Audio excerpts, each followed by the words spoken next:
अस्सलाम वालेकुम, मेरा नाम है बिलाल हुसैन। आज हम बात करेंगे वीज़ा के बारे में। मैंने शेंजन वीज़ा और तुर्किश वीज़ा कैसे लिया, मैं आपको वो बताऊंगा, step by step process. But before that let's talk about facts. क्या आप जानते हैं कि 2023 में शेंजन वीज़ा रिजेक्शन पाकिस्तानियों के लिए 52% थी और कुछ शेंजन ममालिक ने तो 62% पाकिस्तानियों के वीजा रिजेक्ट किए। सिर्फ वीजा रिजेक्शन की वजह से पाकिस्तानियों ने 1.36 बिलियन रुपीस लॉस्ट किए। वीजा रिजेक्शन की कॉमन वजूहात: एक, अपने मुल्क से टाइज ना होना; दो, फाइनेंशियल प्रूफ ना दिखाना या कम फाइनेंसेस दिखाना; और तीसरी मेजर वजह डॉक्यूमेंट की कमी। लेकिन मैंने शेंजन वीजा ले लिया और ये है मेरी कहानी।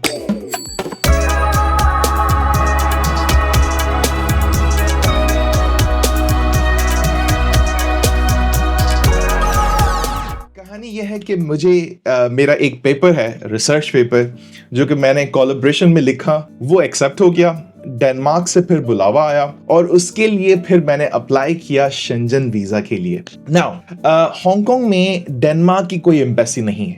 डेनमार्क की जो एम्बेसी है वो मेनलैंड चाइना में है और वहां जाने के लिए वीजा भी दरकार है और बॉर्डर कंट्रोल भी है। तो ये एक प्रॉब्लम थी।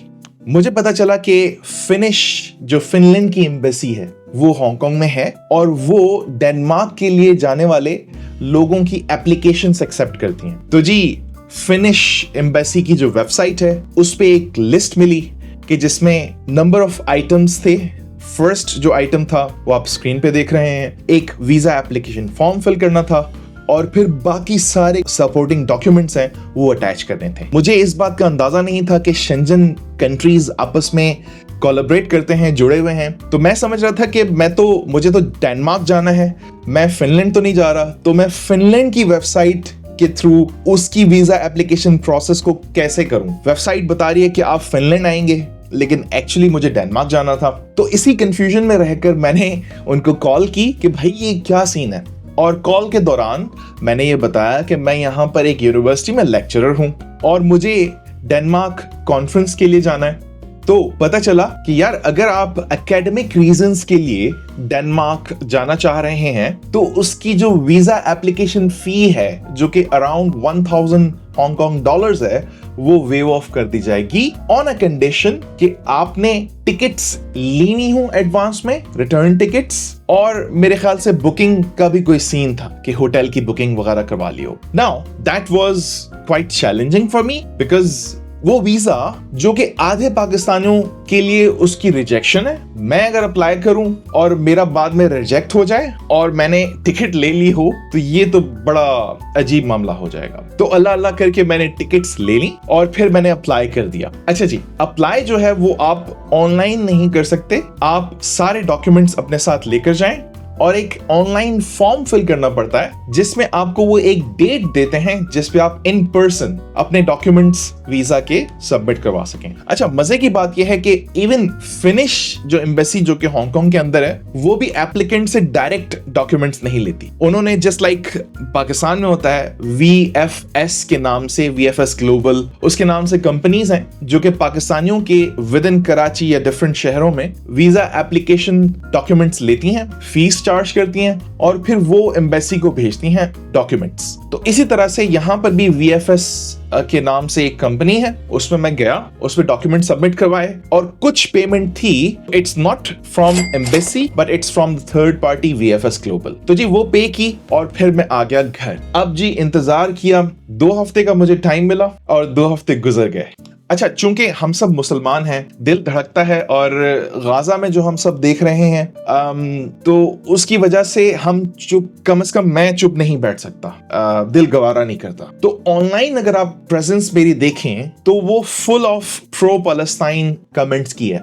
2 हफ्ते के बाद जब मुझे कोई कंफर्मेशन नहीं आई एम्बेसी की तरफ से कि आपका जो जो वीजा है वो प्रोसेस हो गया है और हम सेंड करने लगे हैं आपके घर पे, तो मैं घबरा गया। फिर मुझे अजीब व गरीब ख्यालात आने लगे कि यार मेरे जो एक्टिव कमेंट्स हैं और जो मैं एक्टिवली पार्टिसिपेट करता हूँ डिनाउंसिंग द जेनोसाइड, उसकी वजह से तो नहीं है कि एम्बेसी वालों ने सोशल मीडिया प्रोफाइल देखी हो, वो एक्टिविटीज देखी हो और वीजा रिजेक्ट कर दिया हो। तो इस तरह के डर थे, लेकिन देन अगेन अल्लाह पे भरोसा भी था। After some delay 3rd week में मुझे मैसेज रिसीव हुआ कि आपका वीजा प्रोसेस हो गया है और हम आपको डिस्पैच कर रहे हैं। तो जी घर पे एक लिफाफा आया और अब हम चलते हैं उस लिफाफे की ओपनिंग करते हैं। आइए चलें अब इस पैकेज को जो है ना वो ओपन करते हैं और इसकी जो डिटेल्स हैं वो मैंने हाइड कर दी हैं, कुछ personal details. Let's open this up.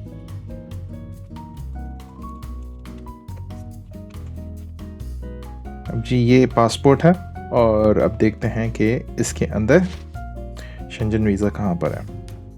It seems कि मैंने वैसे तो मांगा था 23rd से लेके 30th तक या 31st तक, लेकिन इन्होंने कोई 14 डेज एक्स्ट्रा लगा दिए हैं, विच इज़ गुड। ओके, मैंने तो खैर टिकट्स बाय कर लिए हैं तो उसकी ज़रूरत नहीं है, but it's good to know. So this is the Schengen visa which is quite powerful. After getting Schengen visa हम अभी अप्लाई करते हैं तुर्किश वीजा के लिए, क्योंकि मेरा जो स्टे है वो 18 आवर्स के लिए एक ट्रांजिट है। तो मैंने सोचा ट्रांजिट में क्योंकि वो 18 आवर्स का है तो why not go inside the country और उसका फिर वीजा अप्लाई करते हैं। Now it turns out that if you have a visa from Schengen और फ्रॉम यूके और फ्रॉम यूएस और from Ireland, then you can apply for the Turkish visa for a minimal fee of $60 और आपको जो है 180 days का Turkish visa मिल जाता है, which is 6 months। 6 months का तो मेरा शेंजन वीजा भी नहीं है। ये वेबसाइट है एंड यहाँ पर हम अप्लाई करेंगे फॉर द ई वीजा। इसके सिंपल 3 स्टेप्स हैं। Number 1 apply, then make payment and then download the e visa. So let's apply for the visa.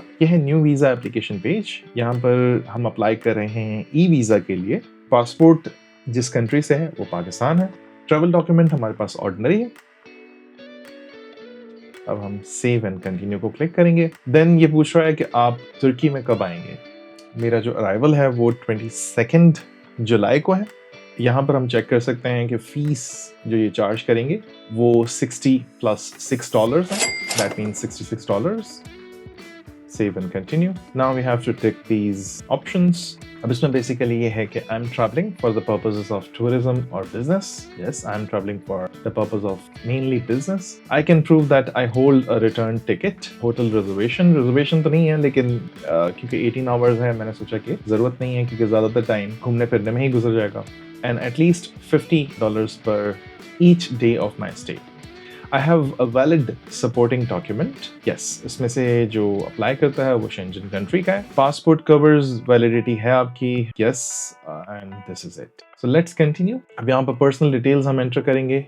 अच्छा, अपनी पर्सनल डिटेल्स फिल करने के बाद आप यहाँ आएंगे, इसको क्लिक करेंगे एंड देन ये सारी चीज़ें आप पढ़ेंगे। If you are travelling with family तो उनकी आप डिटेल्स यहाँ पर फिल कर सकते हैं। Save and continue. देन आपकी जो डिटेल्स हैं वो वेरीफाई करेंगे। वंस यू हैव वेरीफाइड, उसके बाद आपके पास एक ईमेल आएगी जिसमें मेनली आपको अप्रूव पे क्लिक करना होगा। अब ईमेल को वेरीफाई कर लिया गया है और यहाँ पर आपको डिटेल्स अपनी जो क्रेडिट कार्ड है उसकी इंटर करनी पड़ेगी। अगर आपके पास डेबिट कार्ड है तो वो भी चलेगा, अली पे यूज़ कर रहे हैं तो वो भी है, और भी बहुत सारे और भी ऑप्शन हैं। तो once you have entered the details, click this. चलें जी, मोबाइल ऐप के थ्रू मैं वेरीफाई कर रहा हूँ। हांगकांग डॉलर में अगर मैं कैलकुलेट करूँ तो मुझे 543.83 हांगकांग डॉलर्स का ये वीज़ा पड़ा। देन आप यहाँ पर देख सकते हैं कि आप इंस्टेंटली अपना वीज़ा डाउनलोड कर सकते हैं। अगर आपके पास वो सारे डॉक्यूमेंट्स हैं जो कि इनकी डिमांड है, आप उसकी डिटेल्स एंटर करें, पेमेंट करें और फिर वीज़ा जो है वो डाउनलोड करें। जी, वीज़ा डाउनलोड हो चुका है और एज दे हैव सेड कि ये जो वीज़ा है वो 6 मंथ्स की वैलिडिटी के साथ है और हम देख सकते हैं कि इसकी वैलिडिटी है 17 जनवरी 2026, विच इज़ क्वाइट अमेजिंग।